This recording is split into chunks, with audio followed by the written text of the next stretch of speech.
I'm going to see how all these books accidentally connect to each other, and it's going to be great. This feels like it should mean something, like when you see 11:11 on a clock. I keep calling her Chloe Cat. It's like, meow, it's Chloe Cates, like Phoebe Cates. I am like a cracking voice today. Oh, I hate that. That just said some stuff. They might have moved to the deadliest small town on earth.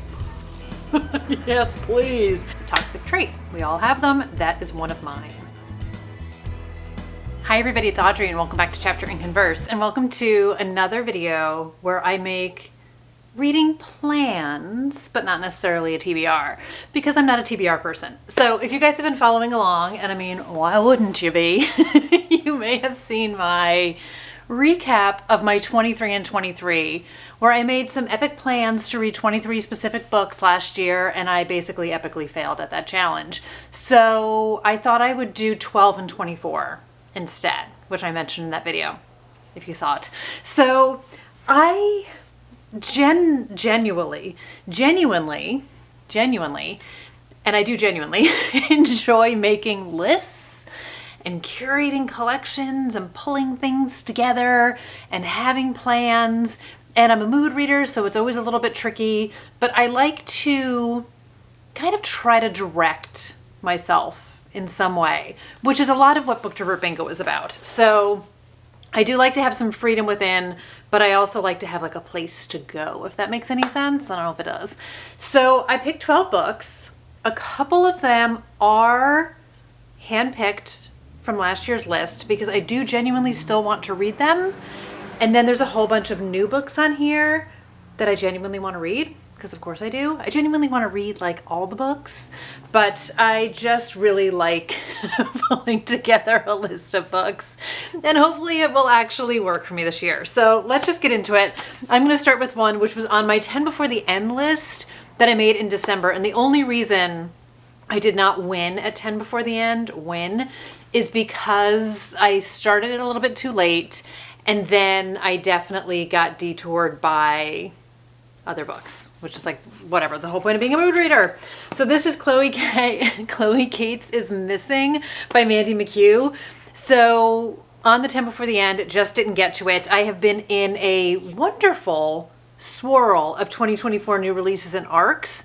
So another kind of mission behind this is to read backlist books, to read books that have been on my shelf for a bit, rather than just get distracted by new shiny things. So nothing on here is a new release. So anyway, this book has been out for a couple of years, and this is about a disappearance of a child star, which brings her family's darkest secrets to the surface, some of which include the detective on the case. I've heard fantastic things about this book. So Chloe is a 13-year-old web child star, and she is part of the series Cece and Me. She has disappeared and nobody knows where she is. Not her mom, who is also her manager, her momager, Jennifer. And her mom turns to social media to look for help to try and find out what happened to her daughter. We get police investigation. So this is told from multiple points of view, including Jennifer, who is her mom, and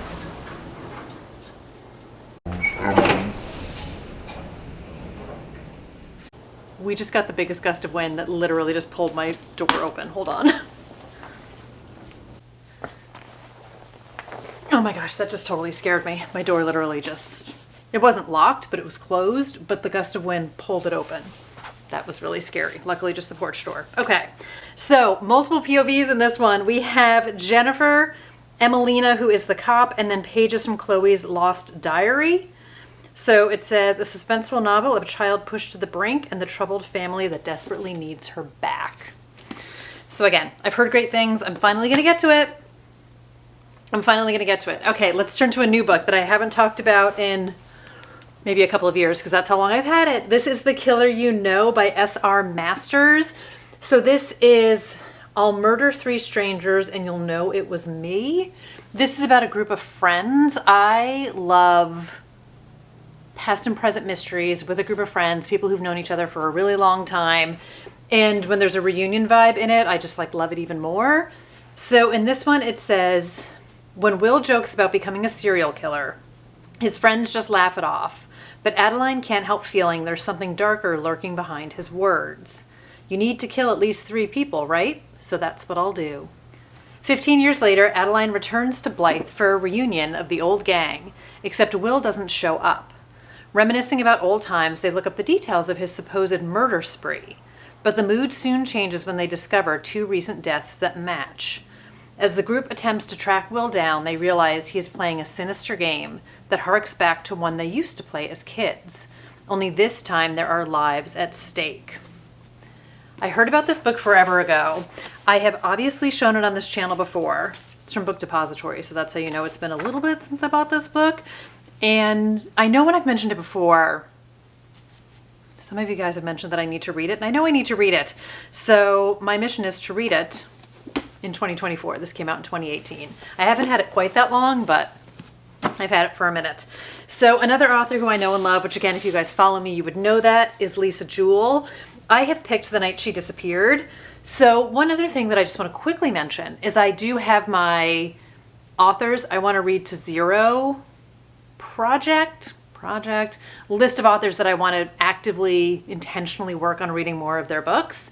Lisa Jewell is one of them. I'm trying not to overlap a lot of different things here, but at the end of the day, I genuinely want to read all of her books. And I was listening to stuff coming out of it. I was listening to an interview with her, like an older one that popped up, and this book came up on it, and I was like, you know, maybe that's the one I'm going to read next. So this is the one I'm going to read next. This is The Night She Disappeared. Did I say that yet? I feel like I didn't. So in kind of typical Lisa Jewell fashion, we have multiple mysteries. I believe this is told in multiple timelines, but again, I'm not 1000% sure. So we have a beautiful summer night in a charming English suburb. Tallulah and Zach head out to the bar for the first time since the birth of their infant son. So they're both 19 years old. They're looking forward to a night out and a break from bottles and diapers. And there is a party at the massive country estate of a new college friend, which seems like the perfect way to unwind. But the next morning, the two of them don't come home. So Tallulah's mom is really struggling to figure out what happened that night. People think that they just ran off, that they were freaked out by having a newborn, they were freaked out by all the responsibilities and just took off in the night. But Kim, who is Tallulah's mom, doesn't believe that. And then a year later, the case runs cold, and we have a writer who moves into the cottage on the edge of the woods that border that same estate where Zach and Tallulah disappeared. And this is known locally as the Dark Place, which I love.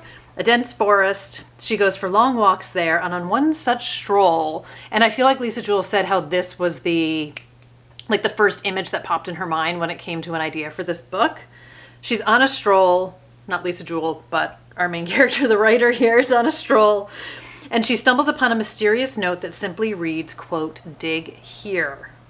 Could this be a clue to the young couple's disappearance, and what exactly is buried in this haunted ground? Stay tuned, I'm going to find out. So this was actually gifted to me by Lindsay from Lindsay's Little Library for my birthday in 2021.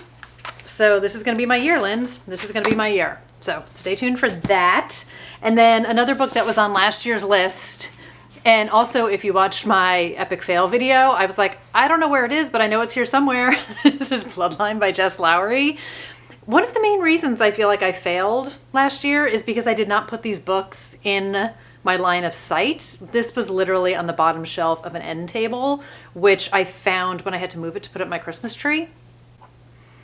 Which I'm trying to think, I guess I must have filmed that epic fail video after that, because anyway. So I have 4 Jess Lowry books. They are all standalones. I've heard nothing but amazing things about her. Everything I've heard about her makes me think I'm gonna love her books, which is why I just kept buying them. I have seen interviews with her. I am subscribed to her writing newsletter. I have not read a single one of her books. So this is the one that was on the list last year. I'm going to stick with it, and we're going to see what happens. So this one says, pretend everything is normal. In a tale inspired by real events, pregnant journalist Joan Harkin is cautiously excited to follow her fiancé back to his Minnesota hometown. Reluctant return home. Love it. So she's had a childhood on the move, and she's eager to settle down. And Lilydale, which is the town they settle down in, their motto is come home forever. And yet something is off in the picture-perfect village. Let's hope so. Let's hope so. The friendliness borders on intrusive, and Joan can't shake the feeling that every move she makes is being tracked. An archaic organization still seems to hold the town in thrall, which is reminding me of Watch It Burn, which is Kristen Bird's new book, which comes out in March that I'm currently reading the arc of.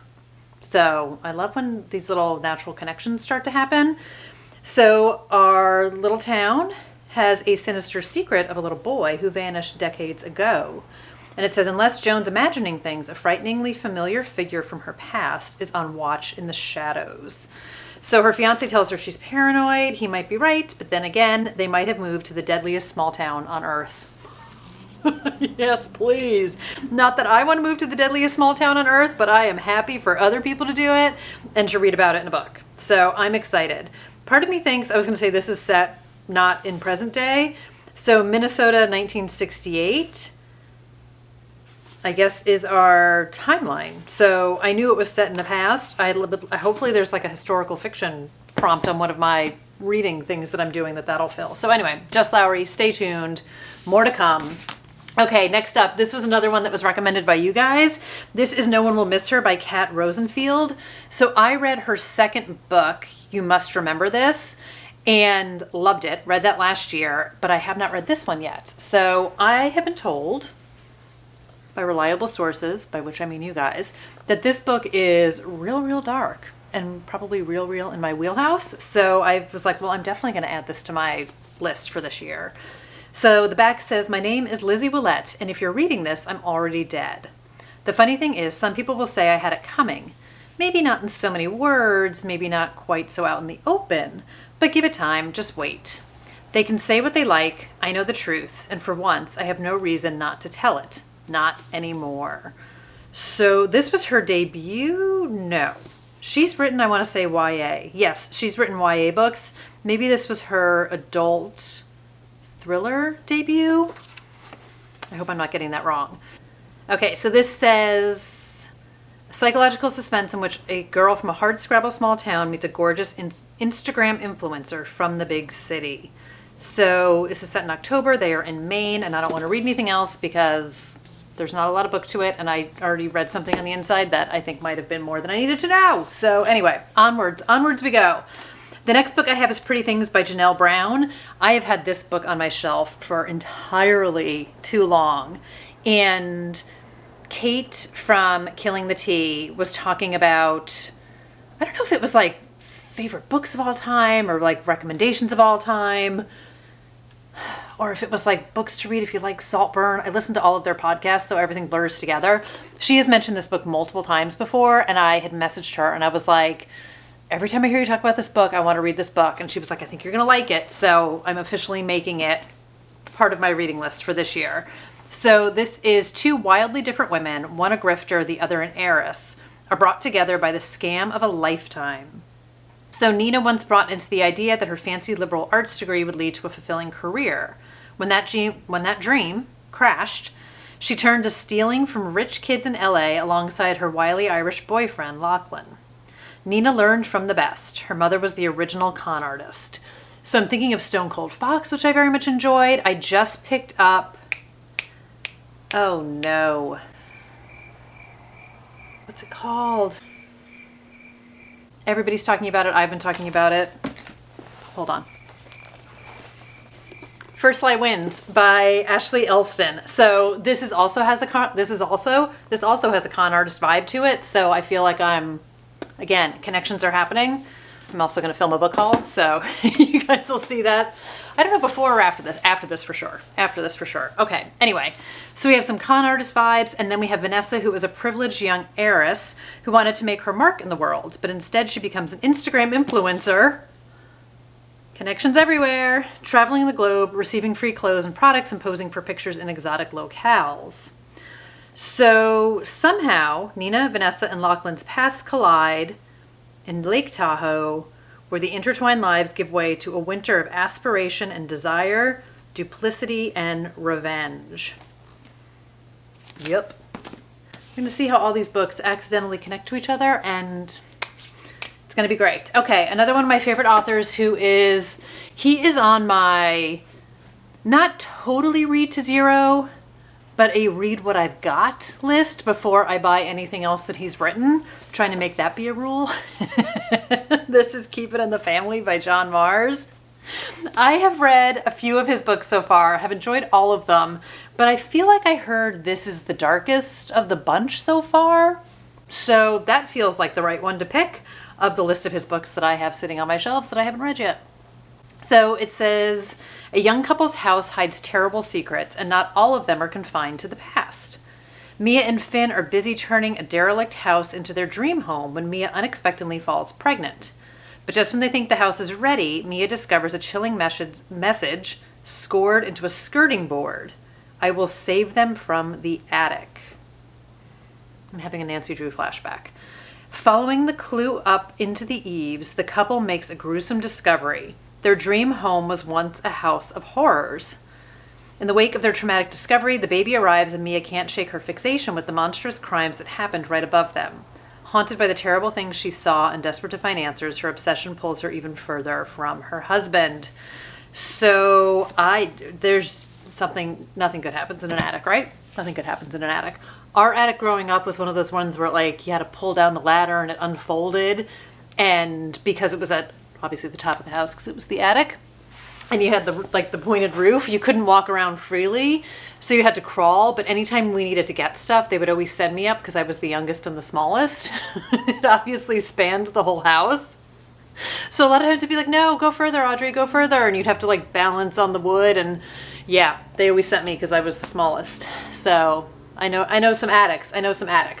Okay, the next book I have, which is also, I mean, kind of the point of this is a lot of these books have been sitting on my shelf for a while. So this is Blood Sugar. This is by Sasha Rothschild. I have also heard nothing but fantastic things about this book, also from Kate at Killing the Tea, amongst other people. This is kind of a Dexter-ish book, I think. I don't know if I'm making that part up, but it says she's accused of 4 murders. She's only guilty of 3. So I knew that she was a killer, but I feel like she only kills the bad men, or I don't know if I'm getting that mixed up with They Never Learn. So it says, I could just kill you right now. It's something we've all thought at one time or another, but Ruby Simon has actually acted on it. 3 times to be exact. I almost did 3 times, as if you couldn't hear me. Though she might be a murderer, Ruby is not a sociopath. She's an animal-loving therapist with a thriving practice. She's had long-lasting relationships and a husband, Jason, whom she adored. But the homicide detectives at Miami Beach Police Department have doubts about that happy marriage and are eager to uncover why so many people have died within her arm's reach. When we meet Ruby, she's in a police interrogation room, suddenly accused of killing her husband. But this is one murder that she did not commit, even if a scandal-obsessed public believes differently.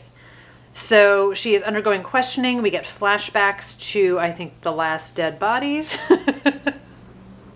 And it says, well, she may not have killed her husband. She certainly isn't innocent. I don't know if I'm thinking Dexter just because of the Miami vibe of it. So I don't know.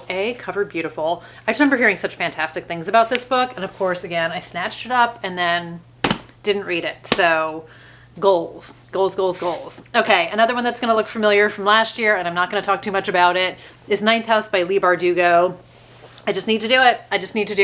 I'm a little bit intimidated because it's dark academia with fantastical elements.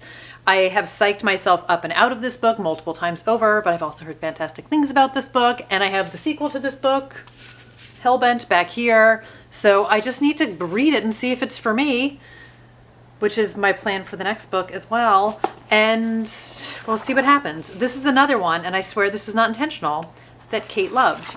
And I feel like Kate also went into this with a similar, because she's not a fantasy person either, but the fact that it's grounded in reality, it's set at Yale. I'm showing you a map like you would know what that is, like that you would know that this was a map of Yale. And I'm just going to give it a go. I swear. And then the next one, which is the last repeat from last year, because again, I still genuinely want to read it, so why not put it on this list? It's The Stranger Diaries by Ellie Griffiths. This one also seems very much up my alley. This is the first in a series, and as I mentioned in my failure video, I 1000% have 3, if not 4 books in the series, because I just assumed I was going to like them and just kept buying them as they came out without bothering to read any of them. It's a toxic trait. We all have them. That is one of mine. So in this one, we have Claire Cassidy, and she is no stranger to murder. She's a high school English teacher specializing in the Gothic writer R.M. Holland and teaches a course on him every year. But when Claire's colleagues and close friend is found dead, with a line from R.M. Holland's most famous story, The Stranger, left by her body, Claire is horrified to see her own life collide with the storylines of her favorite literature. So the police are suspicious of someone that Claire knows. She doesn't know who to trust. And she uses her diary as an outlet for her darkest suspicions about the case. But then one day she notices something odd. Writing that isn't hers left on a page of an old diary. "Hello, Claire. You don't know me." Claire becomes more certain than ever the stranger has come to terrifying life. But can the ending be rewritten in time? So I don't know that this is fantastical per se. I don't even know. She has written multiple books. I'm like looking at Ellie Griffiths here. She wrote the Ruth Galloway series. Did I say this was a Ruth Galloway book? Because that's on the cover. It's not. Obviously, Claire is our main character in this. And then I believe the detective is the thread in the other books rather than Claire herself. So that's how the stories go on. I don't know. I'm making part of this up, obviously. This is also a 2018 book. Maybe 2018 was my magic year.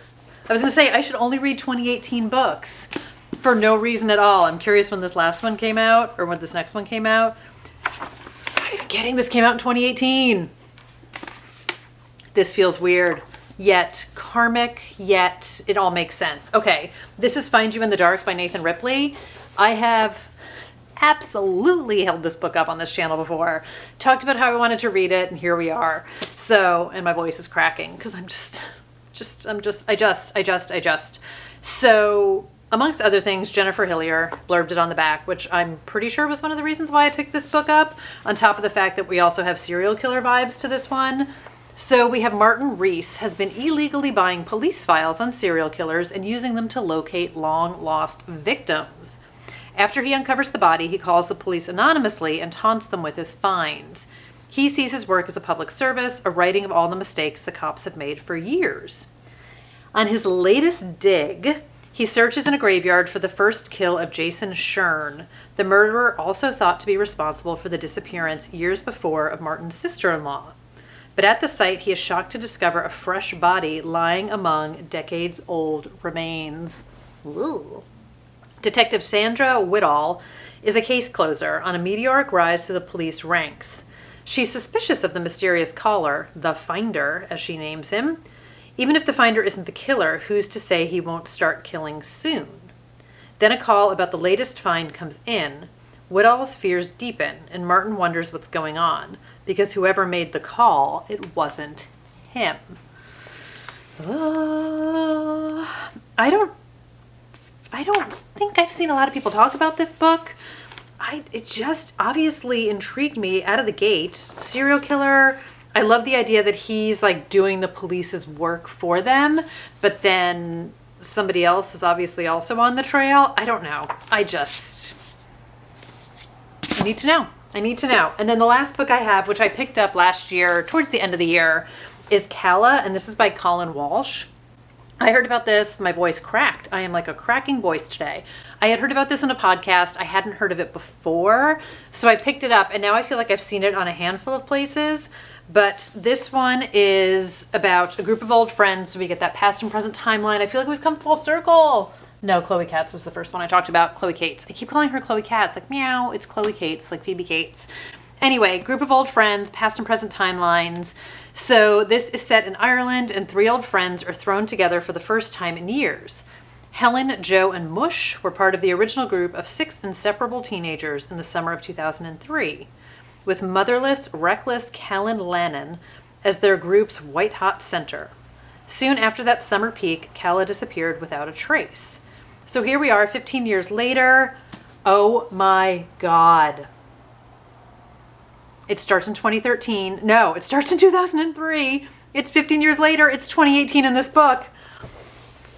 This feels like it should mean something like when you see 11:11 on a clock. Oh my gosh, I don't know. Okay, so 15 years later, Helen has reluctantly returned to Ireland, music to my ears, for her father's wedding.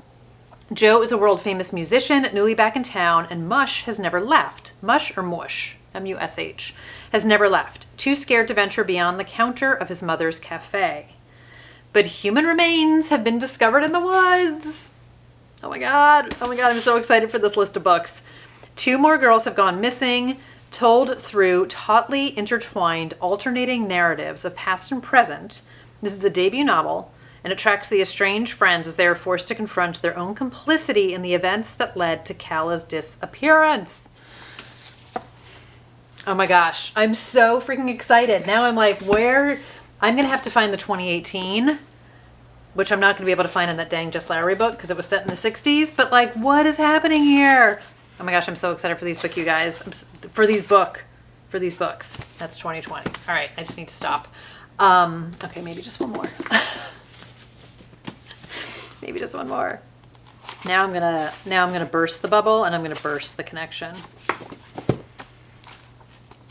Now I'm working for it. Now it's not gonna happen. I've broken the chain. All right, it's fine. It's all good. It's all good. So I'm gonna try this again. I'm gonna give it a good old try, and I'm sure I said this last year when I made this video. I'm genuinely excited about all of these books. I definitely took my time picking books this year. I had selected some others and put them away, but there was just something about all of these that just like gut instinct, I'm trying to trust my gut better this year.